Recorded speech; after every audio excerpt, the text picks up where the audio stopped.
Assalamualaikum warahmatullahi wabarakatuh. Kami dari kelompok 4 mata kuliah evaluasi program yang beranggotakan 3 orang, yaitu Isnindia Putri Pramesti, Anissa Indriani, dan Nabila Nur Anissa. Kami akan menyampaikan materi seputar Logical Frame Analysis Input. Pengertian Logical Frame Analysis. Logical Frame Analysis ialah sebuah metode analisis yang digunakan untuk membantu pengembangan dan evaluasi proyek, program, dan kegiatan. Metode ini menggunakan pendekatan logika untuk membangun hierarki kerangka logistik yang berorientasi pada tujuan proyek, mengidentifikasi hubungan kasual antara input, proses, output, outcome, dan impact. Tujuan Logical Frame Analysis. Logical Frame Analysis dirancang untuk membantu dalam perencanaan proyek yang terlalu samar. Tanggung jawab manajemen proyek yang tidak jelas, ketidaksepakatan para pemangku kepentingan terkait dalam proses pengevaluasian suatu proyek. Struktur Logical Frame Analysis. Teori metode logika. Hubungan antara elemen Logical Frame Analysis. Logical Frame Analysis mengidentifikasi hubungan kasual antara elemen berikut. A. Tujuan. Mengubah keadaan tingkat publik masyarakat umum sebagai dampak tidak langsung indirect impact dari semua kegiatan yang dilakukan organisasi dan membutuhkan waktu yang panjang untuk terwujud. B. Tujuan jangka panjang. C. Output, produk atau hasil dari kegiatan. D. Aktivitas yang dilakukan untuk mencapai tujuan. E. Hasil, perubahan keadaan di tingkat sasaran perendaman yang merupakan dampak langsung direct impact dari semua kegiatan yang dilakukan organisasi. F. Dampak yang diharapkan.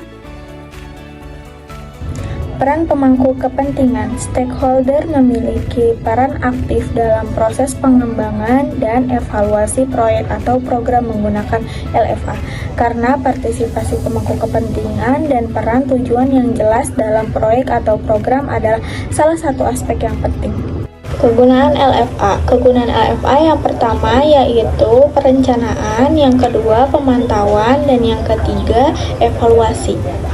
Selanjutnya yaitu langkah-langkah utama dalam pendekatan logis. Yang pertama yaitu mengenal konteksnya, yang kedua mengidentifikasi pemangku kepentingan, yang ketiga analisis pohon masalah, yang keempat merumuskan pohon tujuan, yang kelima memilih strategi utama proyek, yang keenam merumuskan log frame, yang ketujuh memverifikasi desain proyek.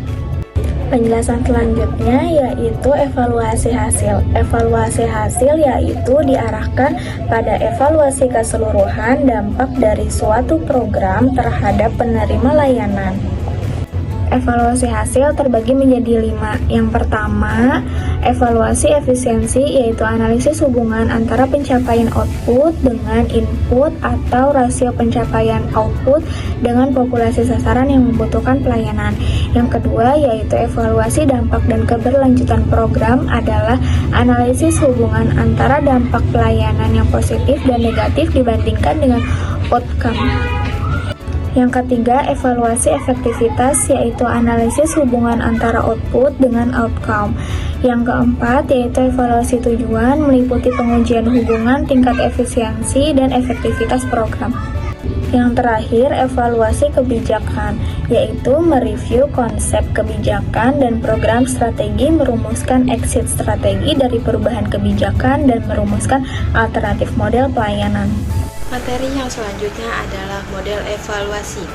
Model evaluasi yang penulis ambil adalah menurut pendapat Nurul Hidayati dalam bukunya yang berjudul Metodologi Penelitian Dakwah dengan pendekatan kualitatif, bahwa ada banyak model-model atau jenis-jenis evaluasi program.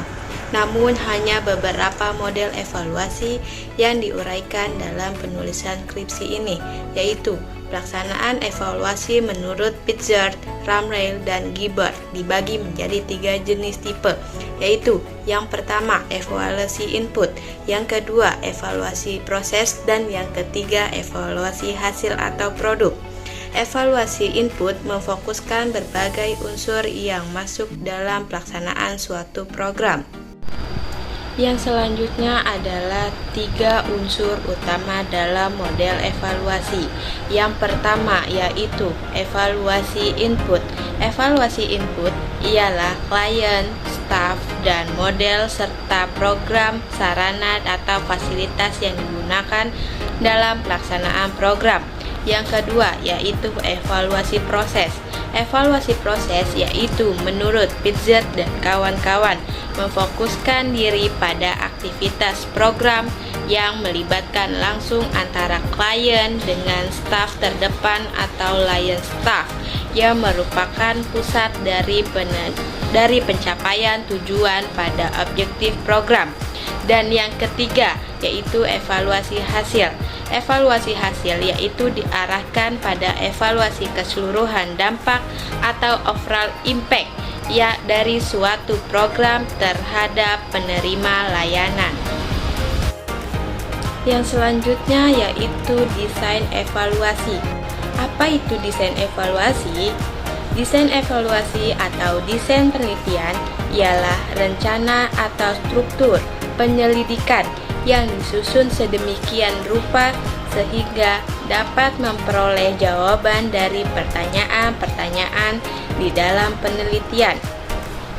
Desain penelitian mempunyai maksud dan kegunaan untuk mengontrol atau mengendalikan varian serta membantu mendapatkan jawaban atas pertanyaan-pertanyaan dari peneliti tersebut. Lalu, materi yang selanjutnya yaitu pendekatan metode logical frame analysis.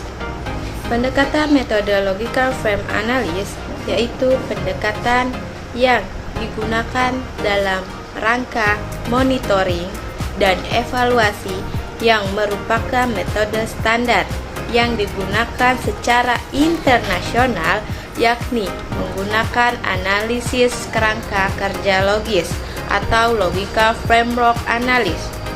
Dalam menyusun indikator diperlukan pemahaman yang baik tentang program atau kegiatan tersebut.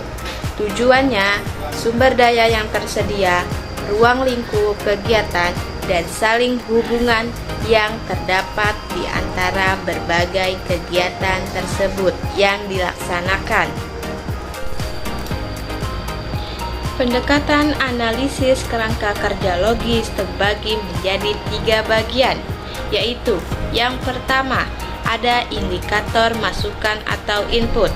Indikator masukan atau input yang disusun harus mengidentifikasi sumber daya yang tersedia untuk menghasilkan keluaran. Yang kedua, ada indikator keluaran atau output.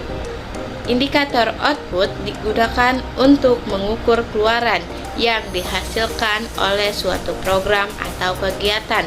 Dan yang ketiga, ada indikator hasil atau manfaat atau yang bisa disebut outcome. Dalam program atau pelaksanaan ibadah haji, indikator ini sangat penting untuk menunjukkan keberhasilan secara fungsional. Dan materi yang terakhir yaitu tujuan evaluasi. Ada 3 tujuan evaluasi, yaitu yang pertama mengidentifikasi tingkat pencapaian tujuan. Yang kedua, mengukur dampak langsung yang terjadi pada kelompok sasaran. Dan yang ketiga, mengetahui dan menganalisis konsekuensi dan konsekuensi lain yang memungkinkan terjadi di luar rencana. Demikian penyampaian materi dari kelompok 4. Kurang lebihnya mohon maaf. Wassalamualaikum warahmatullahi wabarakatuh.